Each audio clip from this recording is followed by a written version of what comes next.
First Lady at 65, President Tinubu celebrates Senator Oluremi on her birthday, describing her as the love of his life and a woman of strength. From Abuja to outer space, Nigerian students talk live with astronauts in historic firsts. And also Vice President departs Abuja to represent President Tinubu.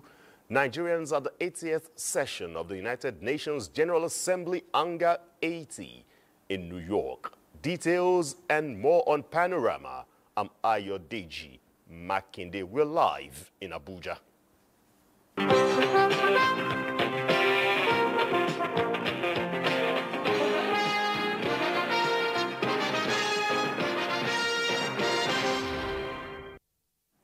President Bola Tinubu celebrates and fondly rejoices with his wife, First Lady Oluremi Tinubu, on her 65th birthday, fondly calling her name in a message to her.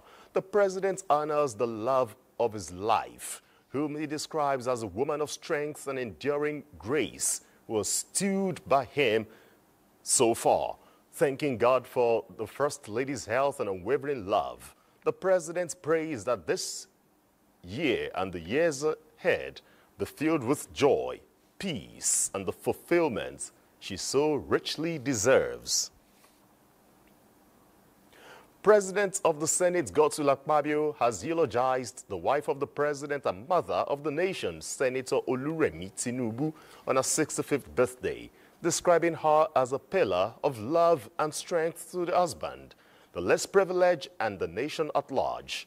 In a congratulatory message, Akpabio says the First Lady is a radiation of love and a philanthropist of note who has proven time and again that love and the milk of kindness flow endlessly in her veins.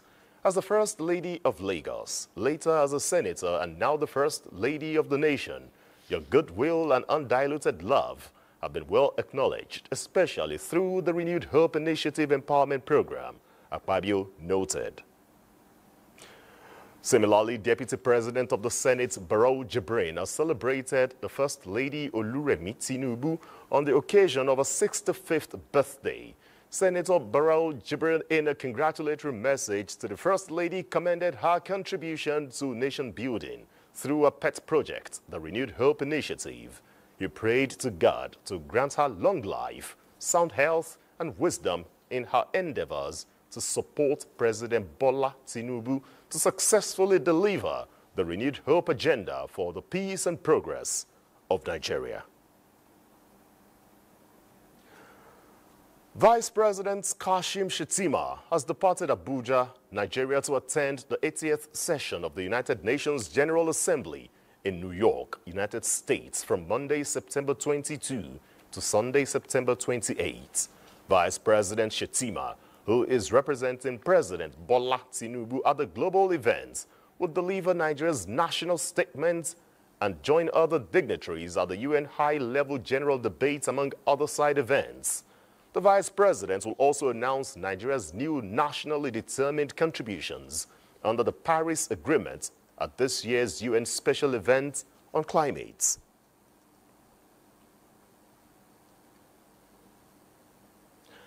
The 10th edition of the ECOWAS Sustainable Energy Forum 2025 in Banjul, as one of the key components marking the 50th anniversary of ECOWAS energy ministers, experts, partners, and civil society discussing solutions to accelerate access to sustainable energy, particularly through the regional electricity markets, clean mobility, the water, energy, and agriculture nexus, and expanding access to clean cooking.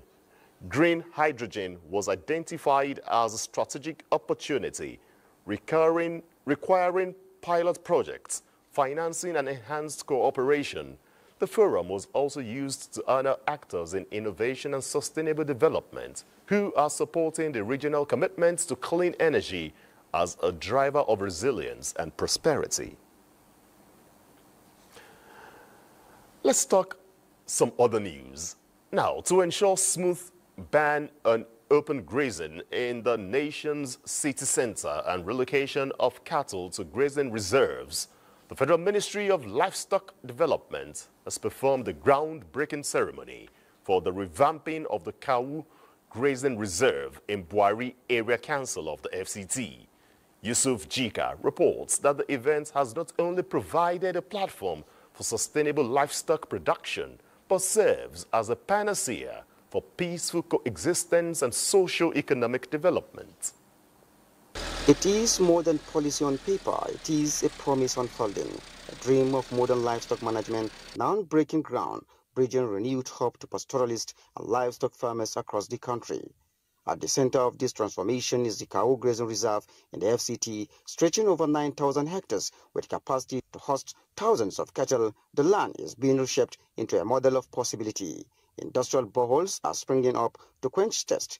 Fresh pastures are being cultivated to nourish herds, earth dams dredged and expanded to secure water, and a veterinary clinic established to safeguard animal health. The administration of President Bola Ahmed Tinubu GCFR is committed to ensuring that Nigeria is a food secure nation. You have seen it here now. Certainly, we will be moving around this country, all the grazing reserves. We have some activities going on.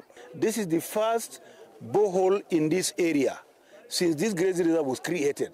You could see the excitement in the small children. Women were ululating. Elders were shaking their heads in amazement that this is happening in their lifetime. It's a clear indication that the Nigerian pastoralist has accepted Mr. President's visionary action.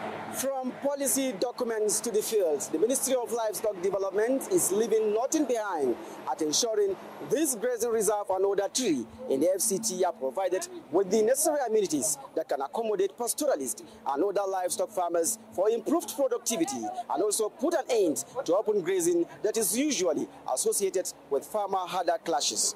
In Kawu Grazing Reserve, Buari Area Council FCT, Yusuf Jika, NTN News. Now, history was made in Abuja as Nigeria recorded its first ever live link between students and an astronaut abroad, the International Space Station, giving hundreds of youngsters across the FCT a once-in-a-lifetime chance to hear a voice from space. Justin Ben Oye's report will surely come in the course of this bulletin or subsequent bulletins. In commemoration of the International Day of Peace, the Defense Headquarters is reaffirming the military's commitment to not only combat emerging threats, but also restore hope to communities dislodged by conflict. Defense correspondent Ismail Musa reports that this was the message while at the Durumi internally displaced persons camp in Abuja to share relief materials and comfort families. 21st September is globally celebrated as International Peace Day, a charter of the United Nations. The International Peace Day is dedicated to promoting peace, harmony, and understanding among nations and communities. It is also a reminder of the importance of peace in communities and encourages collective responsibility towards a world free from conflict, violence, and fear. At the Durumi IDP camp, officers from the Department of Civil Military Affairs Defense Headquarters are here with relief materials and message of hope for the IDPs. We're trying to improve education, so that's why we are giving exercise books. The students said we should inspect their classrooms. So we're trying to meet those needs of food, we're trying to meet the needs of health, we're trying to meet the needs of education. So these palliatives now is just a stopgap measure while we prepare them to go back to their homes. I think that this is a very good initiative that would help people see the military not as monsters, but as friends that they can actually reach out to when they observe suspicious relations around their communities and the society, because that's another step to ensuring that security is everybody's business. It is always the armed forces that comes first where IDPs are. I want to say thank you to the military for living up to their immediate constituency, the victims of the insurgency. The 2025 Peace Week is with the theme Bridging Peace Building, Development and Security. In Abuja, Ismail Musa, NTA News. Still in another development, naval formations and units across the country have held the Nigerian Navy third quarter route march for 2025, ensuring officers and ratings remain physically fit. Paul Abel tells us how it went in Calabar, home of the Eastern Naval Command, where officers and ratings traversed major streets in the metropolis. Physical fitness is a necessity to ensure operational efficiency in tackling security challenges. Therefore, this third quarter route march by the Nigerian Navy is apt as it affords senior officers and ratings the opportunity to partake in the exercise to keep fit for their assigned task.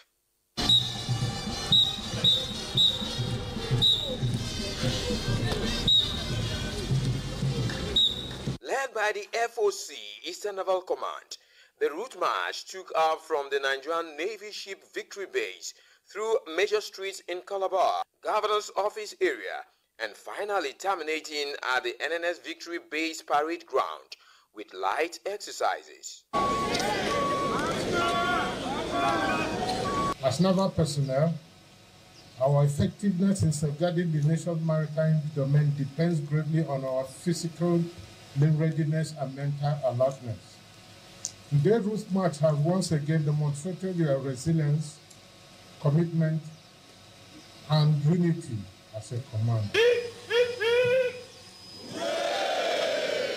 In Calabar, Paul Abel, NTA News. The Nigerian Air Force, through the air component of Operation Hadinkai, has terminated over 25 terrorists in a coordinated night operation at Bola, Yobe and Banki on 18th September 2025. A statement by the Director of Public Relations and Information, Air Commodore Ehime Ejodame, indicates that acting on reports from ground troops, a force package comprising intelligence, surveillance and reconnaissance and attack aircraft were deployed. Subsequently, the strike aircraft engaged the terrorists in 3 successive precision strikes on their movement routes and assembly areas, effectively terminating more than 25 fighters. Meanwhile, the Chief of Defense Staff, General Christopher Musa, has extended condolences to the families and friends of the deceased of the Deacon explosion and wishes a swift recovery to those injured. In a statement by the Director of Defense Information, Brigadier General Tukur Gusau, the Defense Headquarters affirms the situation is now under control, stressing that there is no cause for panic.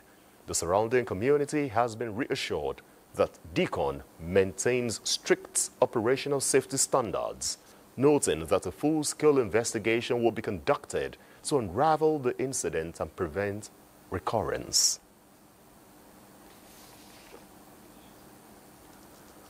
The Public Complaints Commission and FCT Police Command have rescued 16 children from an illegal orphanage in Lokogoma Dogungada area of the FCT.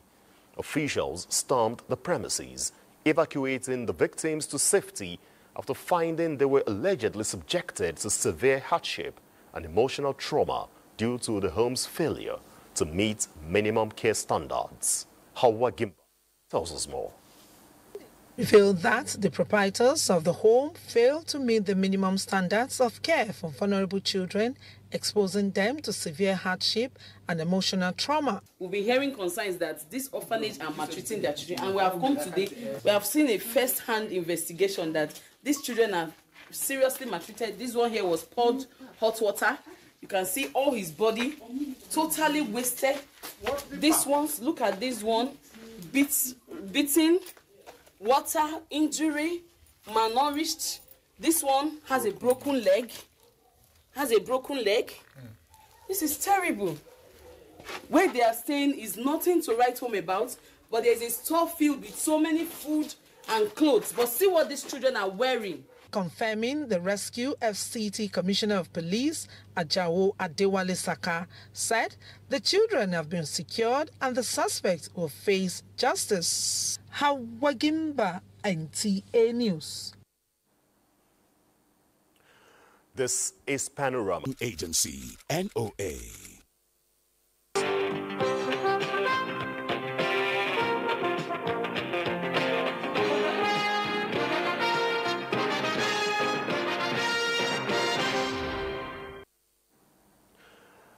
You're welcome back.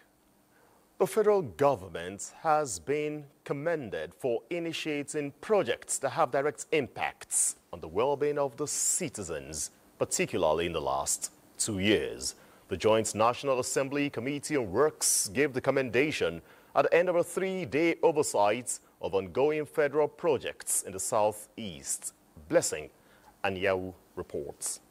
The Joint National Assembly Committee on Works on Oversight of Federal Projects in the Southeast inspected Enugu-Port Harcourt Road Section 3 Dual Carriage, Enugu-Abakaliki Highway Flyover, Aba-Port Harcourt Expressway Section 2, rehabilitation of Achingali, Udobi, Uwana-Ubakala Road and bridge across Imo River.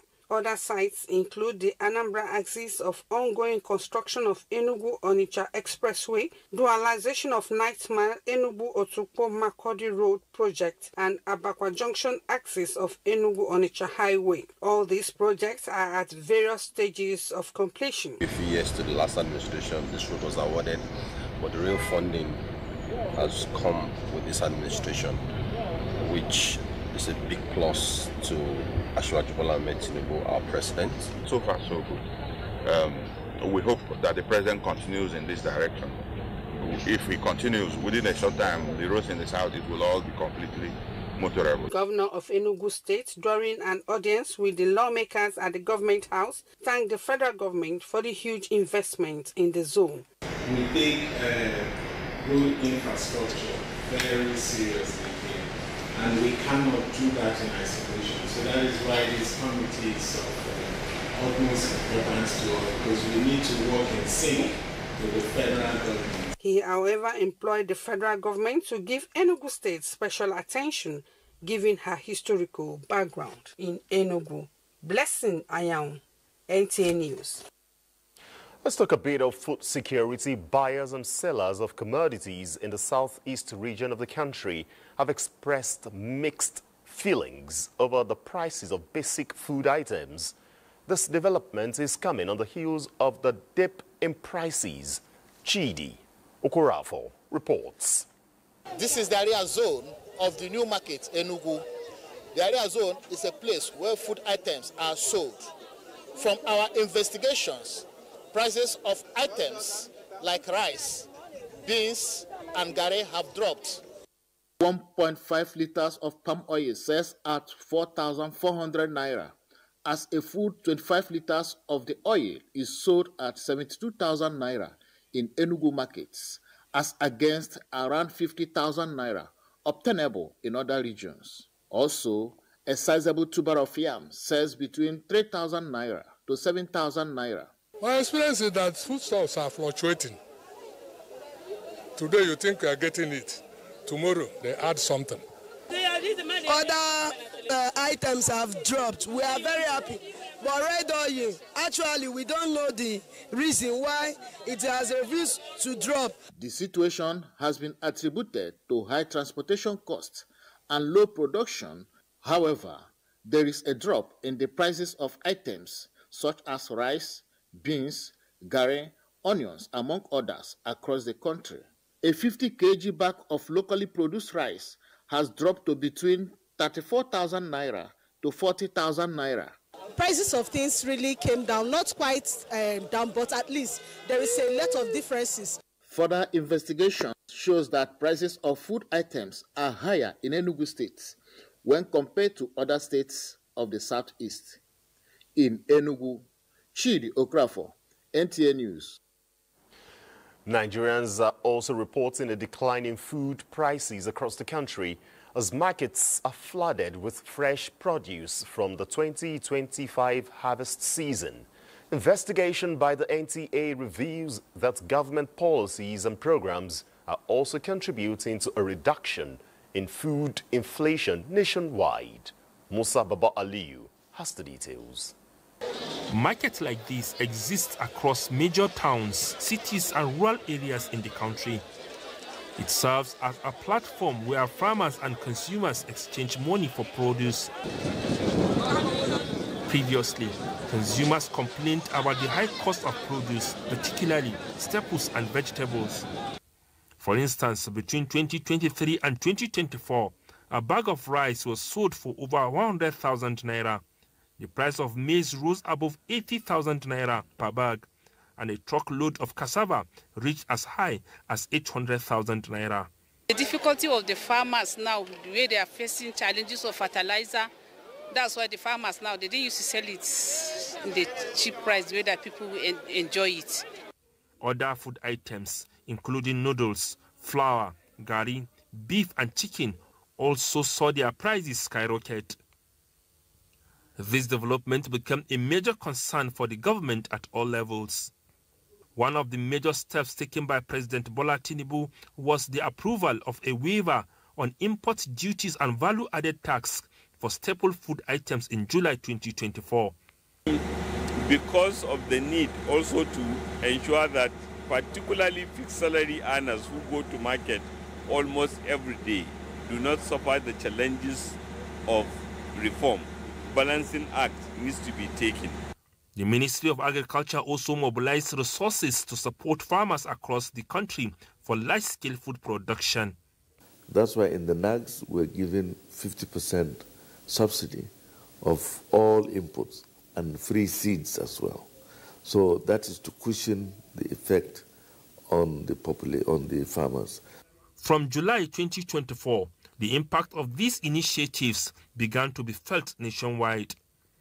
A survey shows that the prices of major food items have decreased by approximately 50% to 70%, depending on the produce and products. Recent figures released by the National Bureau of Statistics indicate that food inflation eased to 21.87% in August 2025, representing a 15.65% decrease compared to 37.52% in August 2024. Musa Baba Aliyu, NTA News. To the world of sports, where Nigeria's Flying Eagles started their 2025 FIFA Under-20 World Cup preparations with a 1-1 draw against host Chile, as focus now shifts to the next warm-up game against Australia on Tuesday. Let's join Suleiman Musa for more on sports updates. Match Day 5 of the Nigerian Premier Football League (NPFL) will feature 5 fixtures on Sunday. Shooting Stars take on Kun Khalifat. Nasra United travel to Yenagoa to face Bayelsa United.